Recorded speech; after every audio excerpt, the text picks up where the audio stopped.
With a look at the new guys, both coming over in trades at the deadline, Quentin Grimes and Jared Butler, both with nice nights off the bench. You see that combining for 28 points. Quentin Grimes, they're both +8. I think that this is something that you can expect to see more of. Quentin Grimes might work his way into the starting lineup depending on what they want to see alongside Tyrese Maxey out there. But Coach, as we check out our electrifying moment and we are focusing on Quentin Grimes and Jared Butler, what did you like about the two new additions? Well, I mean, those numbers speak for themselves. You know, in a game where the Sixers were having trouble scoring points, Tyrese, we've already touched on, is well below his average. And Joel, who I thought overall played well, but the fact is he didn't shoot it, at a high percentage. I think it was 8 for 19, got to the foul line. Good. Kudos to him. That's one of his strengths, as everybody knows. On a night where your points are at a premium, those two guys came off the bench and did their thing. So Quentin Grimes is a guy played almost 36 minutes in this one. Mark Jackson, those are starter type minutes. Do you expect him to work his way into that type of role? I do, Amy. I like the guy. I like the way he's a good compliment to Maxey because he has size, he has athletic ability to defend, he can shoot the ball, and he can do some other things as well. And you see Jared Butler there, 6 of 10 shooting. Here's a guy who played 16 minutes. It was a +8 for his 15 points. That's very efficient. When you don't have Jared McCain, you need that kind of microwave type scorer, and he is that kind of guy, Coach. Yeah, that's a lot of points in, his limited minutes to be able to get 15 points. Now, he really has not had the benefit of getting playing time. I was looking at it earlier tonight before the game started, like in Washington, 15 minutes a game type of thing.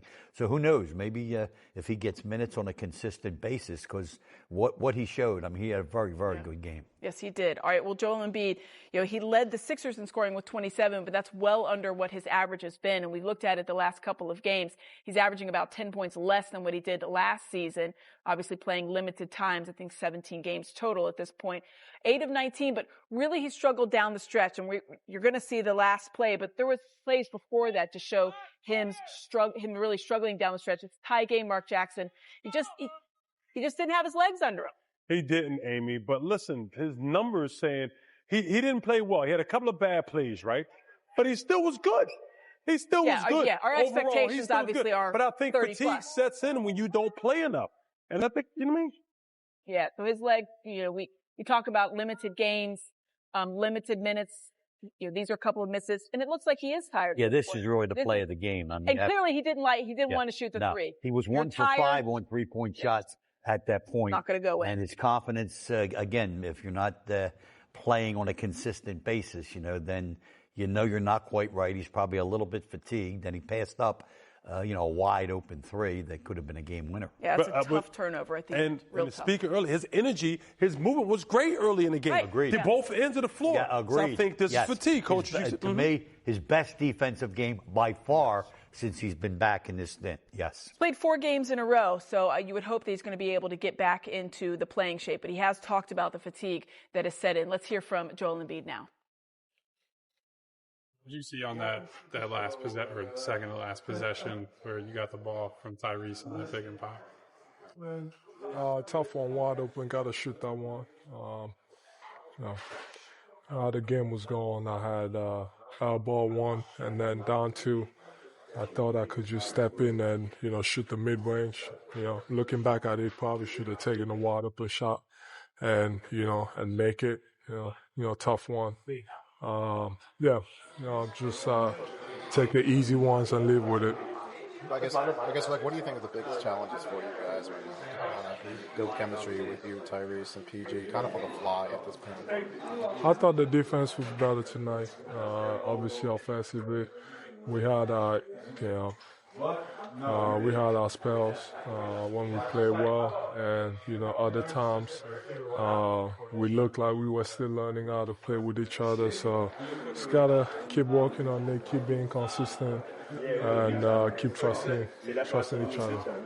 I guess with 20 games left now, I guess are you the type of guy that kind of looks at the standings at all, or is it more just like you try to focus on what you got to do to get you guys moving in the right direction? Yeah, I try to focus on building good habits. The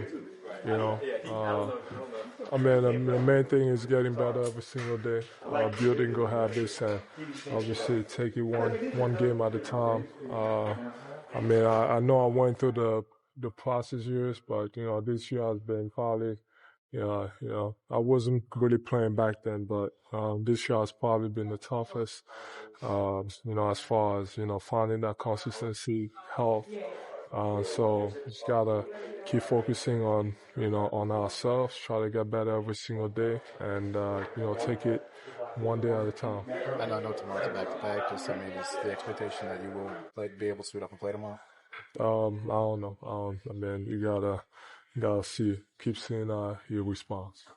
Nick mentioned that you might not fully be in a rhythm yet. Is kind of understandable given all the injuries you've dealt with. What do you think is the biggest thing you feel in terms of not quite being in a rhythm when you're out there?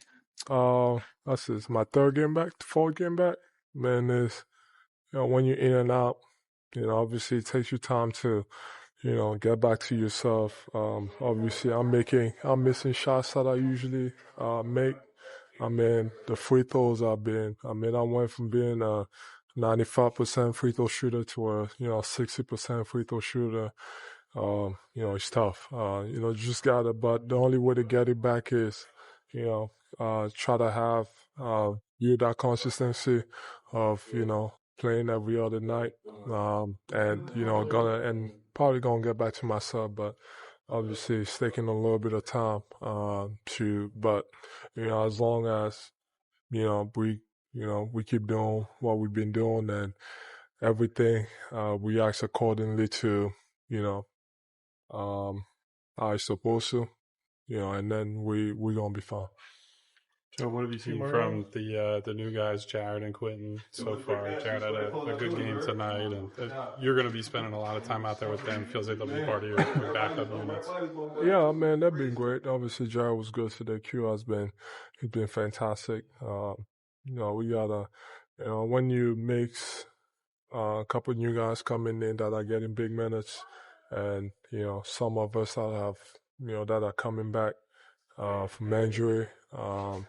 So, you know, it's going to take some growing pains. It feels like, you know, it's the beginning of the season, you know, when you're trying to figure it out, you know, everybody on the floor, to make sure everybody's in the best position possible to succeed. But that being great, I think they're going to, you know, they mesh well, which what we're trying to accomplish. But like I said, it's all about building that consistency every single day and trying to get better every single day.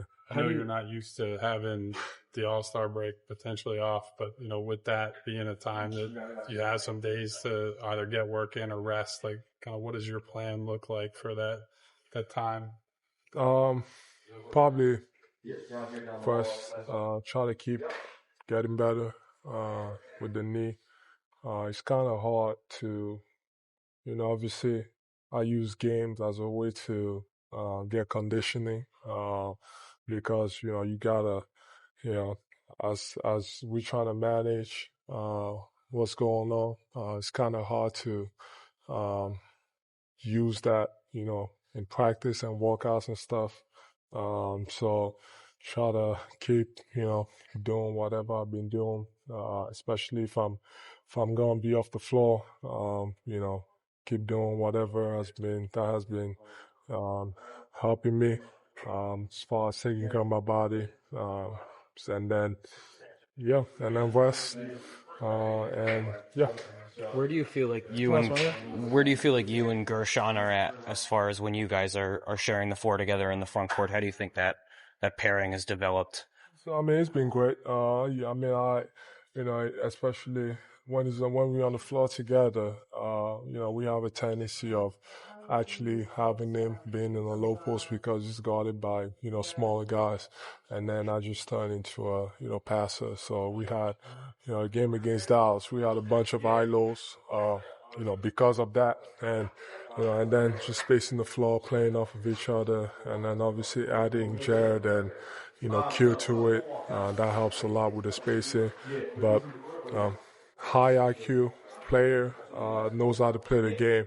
So it's easy to figure out how to play with him. Thanks, Joel. Thank you, Joel. So you heard Joel talking about the rhythm. He's been 4 games back. Obviously, his knee is still bothering him. We talked about the report that he is figuring that he's going to have another knee surgery, and there's going to be a lengthy rehab that comes with that because it's just not right. How much do you think, Coach, that's also affecting him in addition to trying to get, any kind of rhythm going? Yeah, I have to assume that it is affecting him. As I said, if he brought it up, it has to be something, it doesn't just come out of midair. We know the history, and it's in a way this game to me was encouraging with respect to Joe. Very discouraging from a team standpoint not to be able to garner an important win on your home court. But in terms of Joe's performance, I like what I saw. Notwithstanding, and you said Mark Jackson, you said a real good thing. Down the stretch, it was evident that he missed that little foul line jumper, and it was short. That's a sign of fatigue. And Mark said, you can get mentally fatigued when you're not yourself. You start struggling out there. And the fact that he passed up, you heard what he said afterwards. Pass it up. I have to take that shot, and you live with the results. Yes, correct.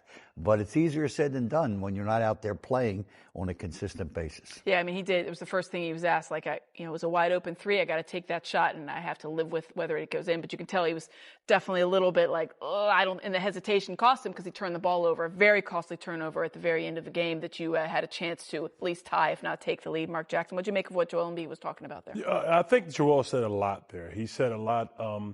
I think he's frustrated. I think he's frustrated. He shows signs of disappointment, which he should.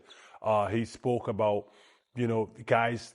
He gave praise where it was due to the new guys in the trade.